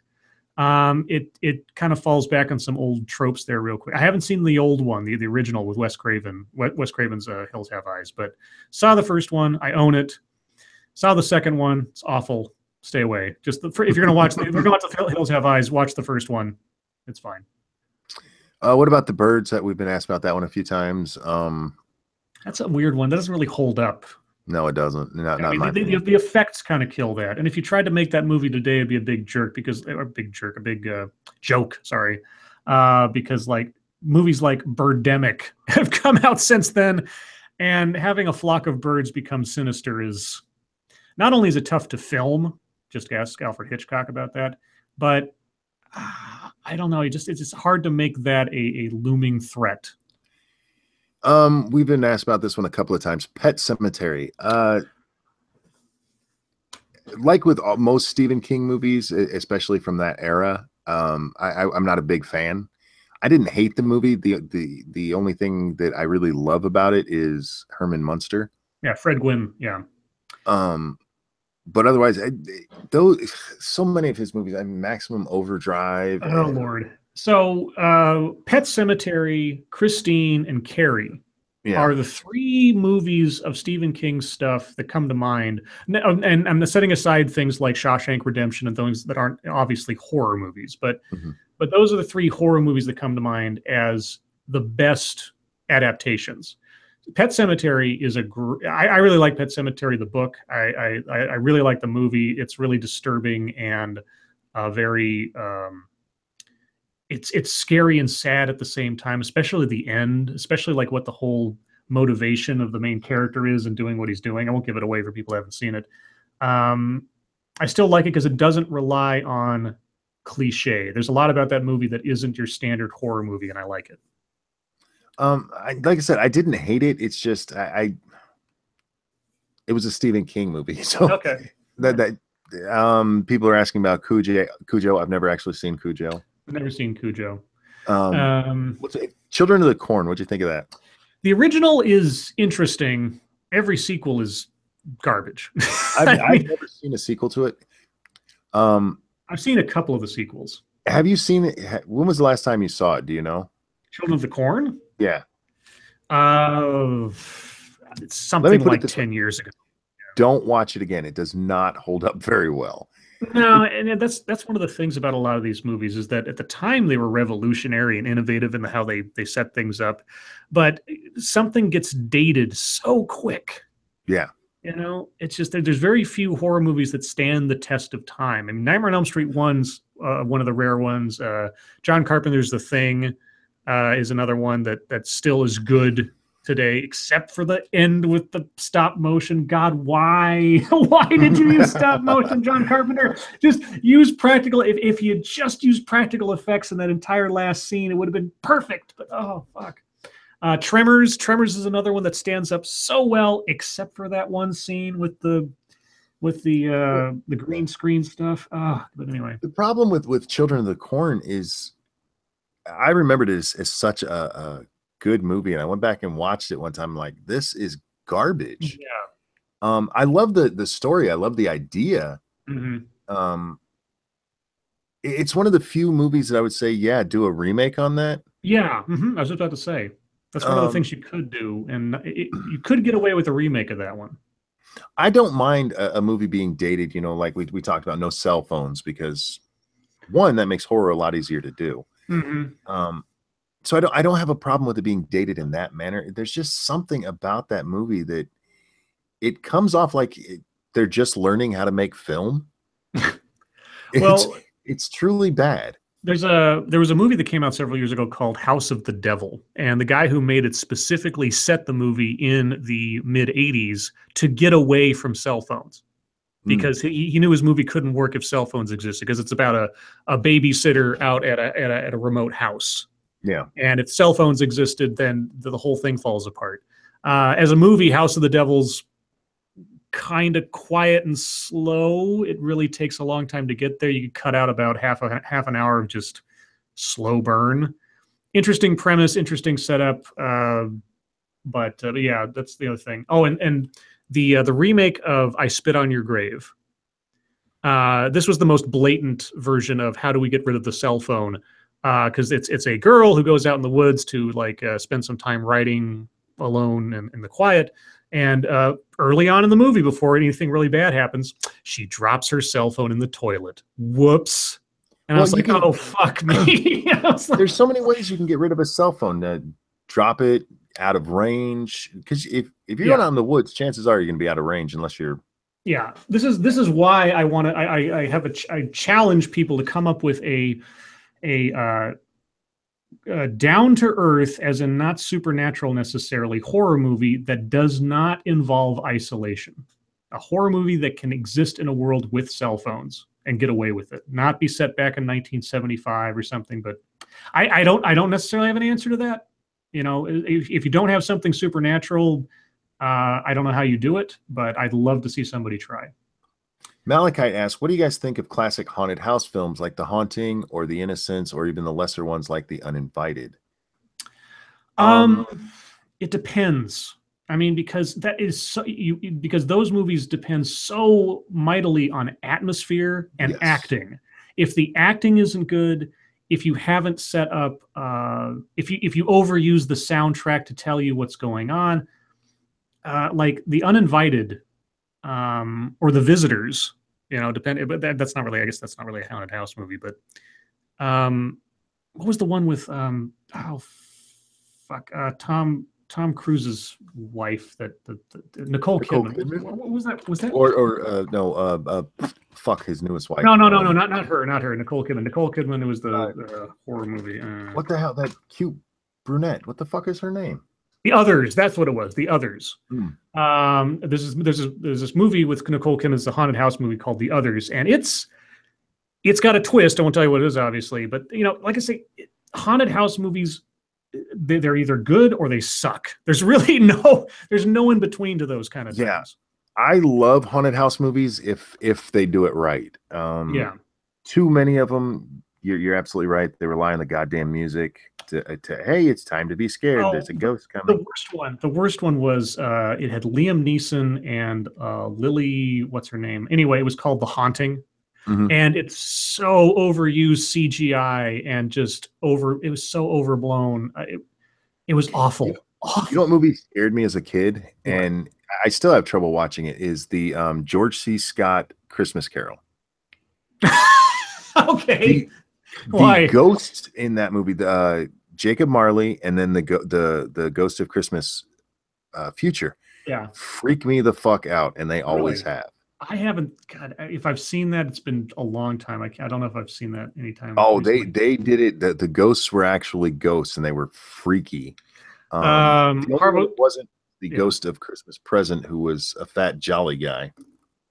Harvest Marvelous, isn't The Haunting a remake of House on Haunted Hill? No, House on Haunted Hill had a remake with Jeffrey Rush and a whole bunch of people, and I liked that movie just because it was so goofy, and it was trying to be goofy, because like Jeffrey Rush was doing his kind of Vincent Price, because it was a remake of The House on Haunted Hill with Vincent Price. The Haunting, I think The Haunting was The Haunting of Hill House. I think that was supposed to be, because I mean it is confusing, because there's House on Haunted Hill, then it's The Haunting of Hill House, and you got other things. But The Haunting isn't a remake of House on Haunted Hill. And House on Haunted Hill was interesting because if I remember correctly, it was the first movie by Dark Castle Entertainment, and Dark Castle Entertainment originally was trying to remake all the old William Castle horror movies like House on Haunted Hill and The Tingler and House of Wax and all this. And they did do a bunch of those. They did House of Wax. They did House on Haunted Hill and a couple others. 13 Ghosts, that kind of thing. And then they obviously couldn't subsist just on those, so they eventually started making other movies. And now they have a whole bunch of like non-horror movies in their list. But that was an interesting project. Let's see. Secret Window, says Sarah Pierso. I liked Secret Window, except I figured out what was going on in the first scene. I won't give it away, so to speak, but something happens in the first scene that tells me what is going on in the broad strokes, not the solution necessary, but it tells me what's going on in the broad strokes. And it's good. The performances are good. The setup is really interesting. So Secret Window is worth seeing. It's also a Stephen King movie technically because it's based on his story, so it's decent. Harvest Marva says thoughts on In the Mouth of Madness and Jacob's Ladder. Okay, Jacob's Ladder freaked me the fuck out when I was a kid because it's so weird. Have you seen Jacob's Ladder? I haven't. I remember when it came out, but I never watched it. I don't want to give away anything because there's so much ambiguity to that movie, and that's part of its charm is that it doesn't explain what's going on necessarily. It could be a lot of things. But Tim Robbins, that was the first time I ever really saw Tim Robbins do anything because I was a kid. I saw it in the theater, and it still disturbs me. It's a really disturbing film. It's really well made. I'd recommend it to people if you want to be weirded out for 2 hours. In the Mouth of Madness is one of my favorite movies. It's not a horror movie per se, but I love In the Mouth of Madness because it is as close to a H.P. Lovecraft feature film as I had when I was a kid. It's also John Carpenter, so there's a lot of stuff in there I like. It's also, as he calls it, the third part of his Apocalypse trilogy, which started with The Thing, was middled by Prince of Darkness, and then In the Mouth of Madness. I like Sam Neill makes that movie worth watching. Sam Neill is so fun to watch in Mouth of Madness. The special effects in some places, not as good as others, but the setup, the twist at the end, the whole sense of the world's coming to an end, the little cameos of people, I love In the Mouth of Madness. I really do. Thoughts from the dryer. I'm not going to read exactly what they said because they actually give away this. For anybody who hasn't seen The Sixth Sense, I want to know who figured that out before the end. I figured that out literally in the first 5 minutes of the movie, and it wasn't because I'm that perceptive. It's because I had seen that exact plot on Are You Afraid of the Dark? Which my children loved. So I was pissed off. I was in a bad mood anyway, and so we're sitting down to watch this movie, and it comes on. I'm like, are you fucking kidding me? So the problem I had with The Sixth Sense is so what happened was there in the original trailer for the movie, there is a moment they show in the trailer that isn't in the film. I'm not going to tell you what it is. I'll tell you off the air or something. But in that trailer, there's something that happens, and as I'm watching the movie, I'm thinking to myself, the only way that makes any sense is if, and so I had a notion. It wasn't until the end of the movie that I was proven right, but I wasn't sure because I was like, why haven't I seen that scene in here yet? And how does that scene make any sense compared to what's going on? That's where it caught me. So I didn't completely know what was going on in the movie, but I was really suspicious because the trailer gave something away. I knew immediately, and it pissed me off. The only time I've ever seen that device used that I didn't catch it was in the Scrubs episode where Ben dies. For those of you who know Scrubs, that is one of my favorite fucking episodes. It is awesome, but they use the same device. And it pissed me off in The Sixth Sense because I knew it. And like I said, I was already in a bad mood when we sat down to watch it. I was like, fuck this. I'm not even watching it. I went back and watched it later, and it is still a good movie. It really is. Oh, it's really well done. Yeah. And it's one of those movies that I could watch again, even knowing the twist, because it's still a good movie. But yeah, for me, it just fucking ruined it. A goddamn kids television show ruined that movie for me. Jesse Green says, who's seen Serpent? It's Serpent and the Rainbow. Oh God, that movie. So when I was a kid, when that movie came out, there was this newspaper ad that showed like basically the poster art for it, right? And it was this guy pushing aside like a coffin, and there's a little tagline was, "Don't bury me, I'm not dead." And I never saw the movie for years and years and years because that image by itself freaked me out as a kid. I cannot explain to you why, but that whole concept, just the idea of like being buried alive and the guy had a little cross on his head, just the imagery freaked me out. And I clipped out that newspaper ad and put it away somewhere. And occasionally I'd look at it and just freak myself out. I don't know why. And when I finally saw the movie, oh Jesus. That movie, the only thing I remember about it is the scene where he says, "I want to hear you scream." Yeah. And he nails that dude's nuts to the chair. Yeah. I actually have I own a copy of the book that is based on. Oh, Okay. that And it's a book that is technically autobiographical because it's sort of like a first person research book into actual voodoo culture. mhm. Um, I don't want to give anything away about either the movie or the book. The movie it doesn't hold up as well because of some of the special effects Yeah. and unfortunately anything with Bill Pullman in it at that age in his life, I cannot look at him and not think Lone Star. So Yes, it takes a lot away trying to watch Bill Pullman be serious when he looked like he looked back then. Mhm. He gets away with it in Independence Day, sort of. Well, But back he's older at that point. he's older at that point. But looking at Bill Pullman at that stage in his life, I think Lone Star, and it takes away all sort of credibility to looking at him and trying to think horror. So anyway, yeah. Um, Classic monster movies. Do you like any? Frankenstein, Godzilla, not Godzilla. The original Mummy. The original Mummy is still good because it relies on atmosphere rather than horror, and Boris Karloff is just mesmerizing to watch in that movie. Oh, I gotta ask you about this since I brought up classic monster movies. What about Dracula, the one that was Gary Oldman?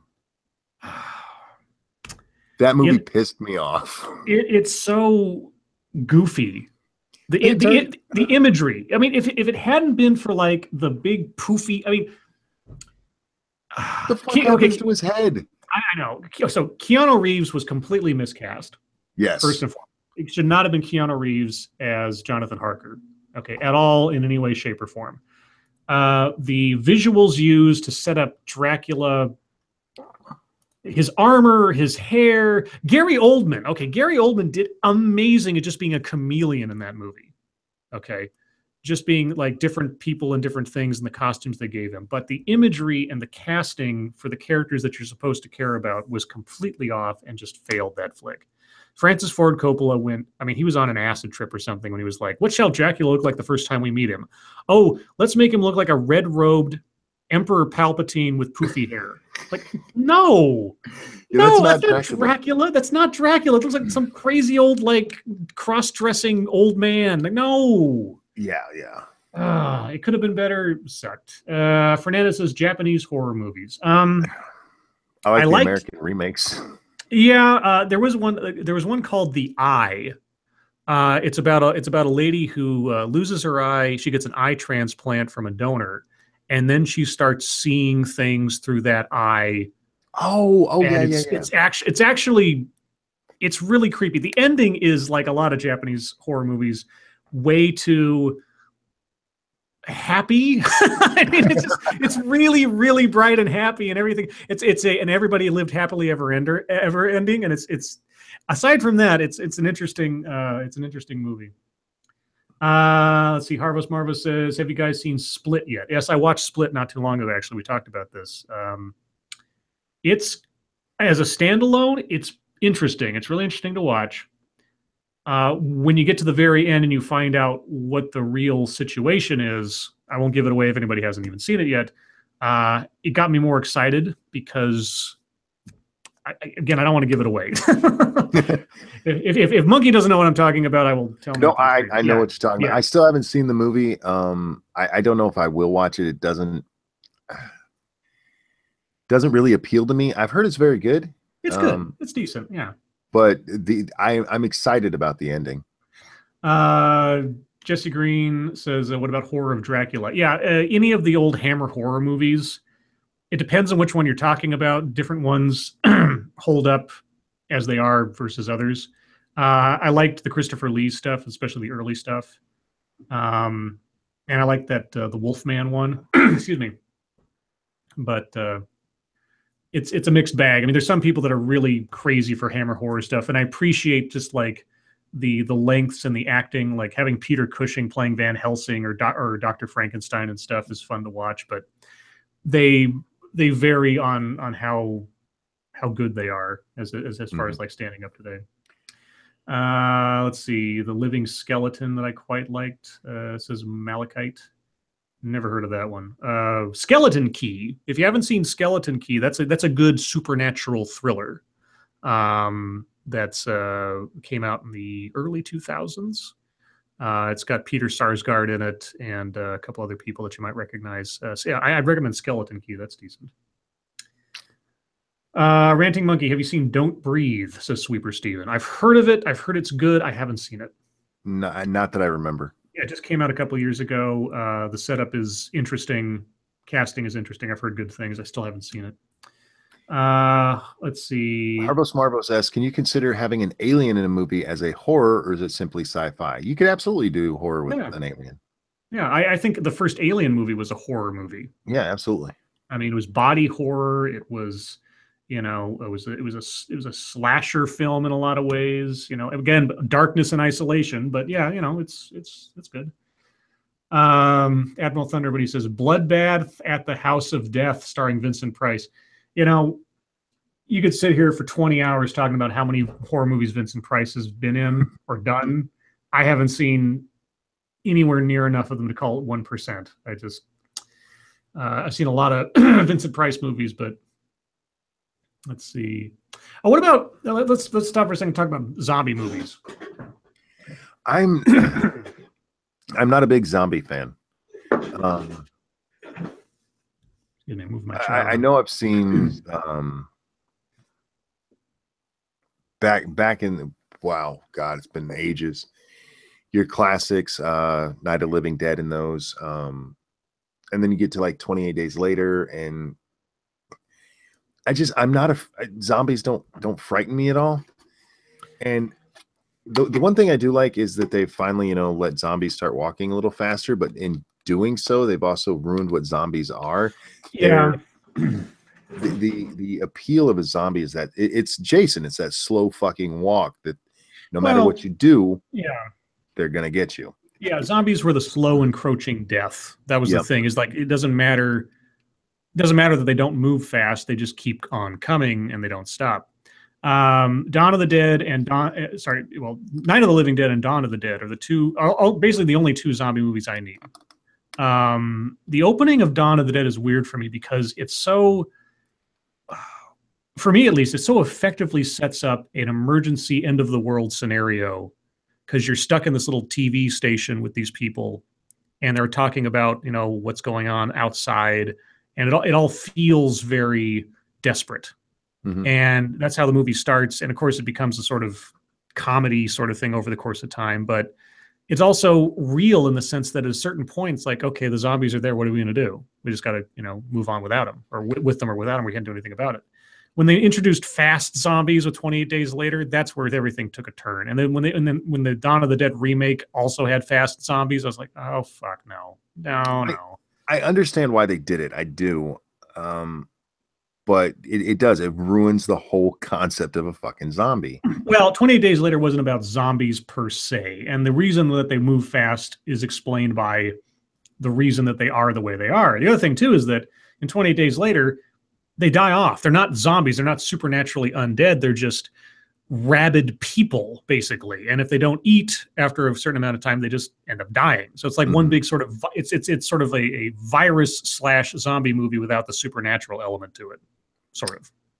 Harbos Marvos says, so neither of you seen the Walking Dead TV series. I watched the first season. I started watching the second, and then I stopped because I just didn't care anymore. I watched the first 2 episodes, and after the second episode, I had seen every horror movie cliche plot point I could think of off the top of my head in those first 2 episodes, and I thought, this has nowhere to go but soap opera. Yeah. There's nowhere, it's going to be just soap opera with zombies, and that's it. There's not, I don't know how you can keep this running as anything more than that after the first 2 episodes. Now, maybe I'm wrong. A lot of people like it. I wasn't caught. Yeah. You're not wrong. I still catch bits and pieces of it because my family all loved it, and I'll walk through the living room like, oh, look, they've met new people who hate them. Huh. Yeah. I mean, for like End of the World, there was a TV show that I watched both seasons of called Jericho. Mm-hmm. And Jericho was about a small town that after a nuclear war, it's sort of like The Day After, but it's more recent. And as I started watching The Walking Dead, I thought this is the exact same setup. Essentially, it's just we're isolated. There's only a few people left. It's the end of the world. How do we recreate, or how do we survive? Da, da, da, da, da. And I knew that, okay, that's all it's going to be, except with zombies. So I really enjoyed the first season. I did. I thought they yeah. did a great job with the way they filmed it and presented the story. But you're absolutely right. After you meet them and find out what they're going through, there's only one play, and they actually even hit on it in the first season. Is the soap opera? Yeah. The zombies are only there so that every so often they can remind us that these people are thrown together because of the zombies.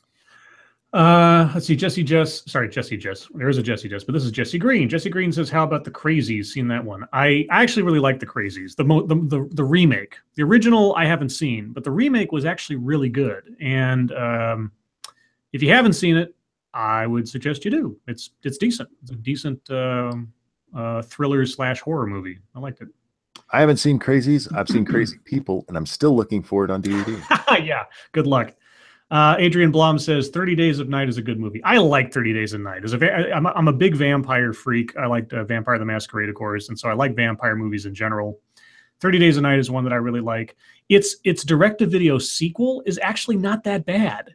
I mean, they stick to the comic book plot lines pretty well, and I enjoy a lot of that. Seeing Danny Houston as like the lead vampire, and Josh Hartnett. I'm not a huge fan of Josh Hartnett, depending on what he's in, but I liked him in 30 Days a Night. It's a great concept. What'd you think of Underworld? All right, so as a fan, for those of you that don't have any idea, there's 2 role-playing games out there that sort of coincide with this. There's Vampire the Masquerade and Werewolf the Apocalypse. I knew this was going to go. Yeah, if you don't know anything about these games, so when Underworld came out, me and all my friends were pissed off because not only does it try to take elements of those 2 settings from those 2 role-playing games and mash them together, they do it badly. They blatantly steal it and do it badly. Yeah, yes. and there was a lawsuit. There was a lawsuit that said that they stole that, and White Wolf Games, I think, got involved in it. But ultimately, it was ruled that, White Wolf Games didn't come up with vampires. They didn't come up with werewolves. Having a society of vampires isn't anything necessarily new or unique. So they lost the lawsuit.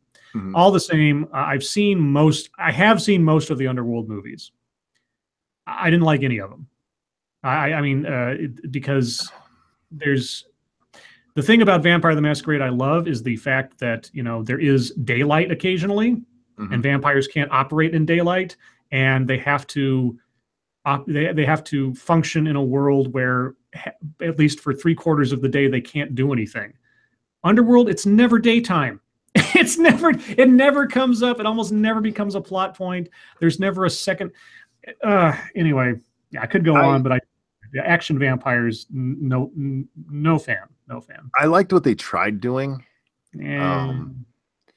And for me, I think it was the 3rd film, the one where you see the back in time stuff. Yeah, the medieval or whatever. Yeah, that one I actually really liked, because I already knew the story, and they still kept my interest for it. Mm-hmm. The rest of them, they're so close to making a good movie, so close, and they just fuck it all up by. You're right, yeah. It is too dark all the damn time. They way over. Special effects are a little. They rely on those a little too much, and they need to build the story a little better. But Kate Beckinsale and Black Leather, I'm still. There's actually a really crazy soap opera story behind the first movie, because she was married to the guy who plays the lead werewolf guy. Oh, okay. And during the course of the movie, she cheated on him with the director of the movie, and then married the director. Oh, right. And the guy who played the lead werewolf guy, he eventually did come back to work with that director again. I can't even imagine what Thanksgiving is like for those guys. Eldridge says, Scribelight, have you seen? What did you think of The Whisper in Darkness? Okay, so the H.P. Lovecraft Historical Society is a little group of real H.P. Lovecraft fanatics, and they've made a couple of independent films. One is Call of Cthulhu, done in silent film format with black and white, as it would have been done around the era that Lovecraft wrote that story. The other one is Whisper in Darkness, which is their first talkie. It's also black and white. I actually saw it in a theater at a film festival, and I fell asleep. Not because it was bad. I think I might have been tired, but I'll have to watch it again sometime when I'm not tired or something, because honestly I dozed off halfway through. It didn't keep my attention. I know it was very on point. It stuck to the book very well. The special effects, when they started using CGI, I really appreciated Call of Cthulhu because they used nothing but practical effects and forced perspective and such. There might have been a little computer stuff, but it wasn't overt. But when I started seeing the computer generated stuff in Whisper in Darkness, I got kind of turned off by it. Let's see. We'll go 10 minutes left, guys. We'll go for 10 more minutes. Scribelight Ranting Monkey, what did you think of the plot device for 30 Days of Night? I thought it was simple and brilliant. I thought it was a simple and brilliant plot line. So this isn't giving anything away. The plot line is there's a town in northern Alaska that for 1 month out of the year, because of the way that the Earth rotates, it's nothing but just nighttime the whole time. Mm-hmm. And so it's the one place where vampires can go and not have any fear of operating for more than 8 hours. And they go and they populate this town just to have a feeding frenzy. Oh. And and here's one of the things. Unlike Underworld, it explains why it's dark all the time. And it makes sense, and it's part of the plot, and they work it into the characters who are all these like old, these old salts of the earth people that live up in Alaska in the barrens, and this is their way of life. And it's a really great plot line. I actually think the movie is a little bit better than the comic book it's based on, because it's much more concise and much more condensed. I really like 30 Days of Night. It's a really good setup, and the acting is great. Ben Foster. If you don't know who Ben Foster is, I love Ben Foster. Ben Foster, he plays this. He plays sort of the envoy for the audience into this situation. He is so good at being crazy. It's great. Ben Foster should play Renfield in something. If he ever gets into another vampire movie, he definitely has to play Renfield. Let's see what else we got. Admiral Thunderbuddy, have you seen The Void? I've heard of it. I have not seen it. Let's see. There were other questions that came up here that I've missed. Malachite says, do you like the Roger Corman, Vincent Price, Edgar Allan Poe adaptations? I like The Pit and the Pendulum, just because Vincent Price is creepy, but of course you could say that about any movie. The Pendulum, yeah. Yeah, The Raven was pretty good. I think that was Roger Corman, I forget. There was a Boris Karloff version of The Raven that's different. It's hard for me to remember. It's been a long time since I've seen them, so yes, I'll say yes as tentatively. I did like them when I saw them. Let's see. The Void is so worth it. Okay, I will. If it's on Netflix, I will try to watch it sometime.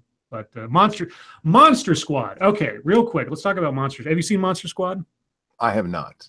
Monster Squad is the Goonies of horror movie monsters, and it's basically take all your classic Universal horror icons. You got the Creature from Black Lagoon, Dracula, Frankenstein, the Mummy, Wolfman, and they all it was like the Avengers of monsters, because they all come together to team up to sort of take over the world. And these little kids, of course, are the only ones that know about it, and they can fight them and all that. It's great. It is great. It's funny. It doesn't take itself too seriously, and it's not really horror so much as it's just sort of camp and fun. I love it. I've heard they're going to try to remake it. I say, fuck you, just remaster and re-release it, because it's going to be dated. That doesn't matter. That's part of the charm. And it has one of the most, and I'm not giving anything away by saying this, it has one of the most sort of subtle moments in it that I still appreciate, even though it's a little cheap. The kids, being kids that they are, they're thinking like kids. They know that there's a creepy old man who lives down at the end of the street, right? Mm-hmm. And they're trying to figure out how to beat the monsters. Like, hey, he's creepy. He probably knows about monsters. And it's great. And they go down there and they talk to this guy, and he actually, he does know some stuff. He's like he's got a bunch of books and things, and he knows a bunch of folklore and things like that. And the kids are leaving the house, and they say, wow, I've never met anybody who knows so much about monsters. And he says, "Oh, I know far too much about monsters." And he lets the kids out. It closes the door, and then the camera just passes over very briefly his arm as he's walking by that has a tattooed number sequence on it. Doesn't say anything. Doesn't make any other mention of it throughout the entire deal. And I was just, even when I was a little kid, I was like, "Oh." But they don't dwell it. They don't make it a big deal. They don't make it like some kind of big plot point. They just let it go, and that's perfect. It was one of the few times when like a really cheesy movie really hit me in the oh, that hits me right in the middle. Oh.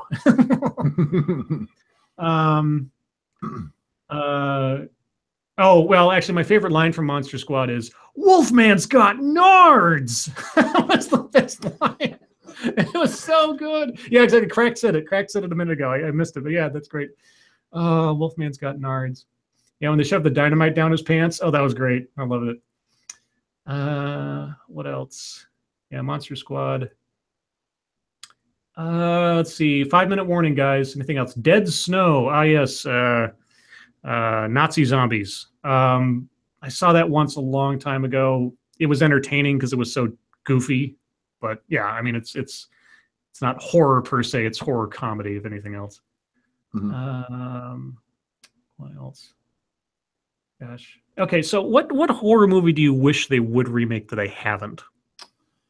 I mean, you're talking about Children of the Corn. Children of the Corn could probably survive a remake, but Children of the Corn definitely should be remade, in my opinion. And they don't need to do a whole lot to it. Just update it and re-release it. That's one where you can't just remaster. God. It's hard to say because they've basically remade everything to this point.